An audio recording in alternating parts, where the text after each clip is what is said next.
আজকে আমি বানাবো কাঁচা আমের চাটনি। হ্যাঁ, অবশ্যই আমি রান্না করব না, কাঁচা আমের এটা আমি বেটে করব। তো প্রথমে আমি একটা আমকে ধুয়ে ছিলে পরিষ্কার করে নিয়ে টুকরো টুকরো করে কেটে নেব। এরপর তাতে দেবো পুদিনা পাতা, রসুন, কাঁচা লঙ্কা। এরপর সব কিছু একসাথে একটা মিক্সির কৌটোর মধ্যে নিয়ে নেব, আর তাতে দেব হাফ কাপ জল। এরপর দেব বিট নুন। সব কিছু দিয়ে একসাথে ভালো করে আমি একটা পেস্ট তৈরি করে নেব। তো দেখো আমার পেস্টটা বেশ তৈরি হয়েই এসেছে। এরপর আমি এটা একটা বাটির মধ্যে ঢেলে নেব।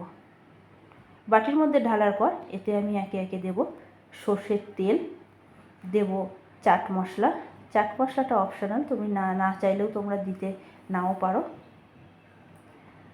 আর দেব এক টুকরো গন্ধরাজ লেবু। গন্ধরাজ লেবুটা দিলে একটা সুন্দর ফ্লেভার আসবে। আর এই চাটনিটা গরম ভাত, রুটি বা শুধু মুখেও খেতে কিন্তু বেশ ভালো লাগে। তো চলো, আমার চাটনিটা কিন্তু রেডি হয়ে গেছে। দেখা যাক, ছেলেকে দিই, ছেলে কি বলে। আমার ভিডিও ভালো লাগলে একটা লাইক, কমেন্ট, শেয়ার অবশ্যই করবে।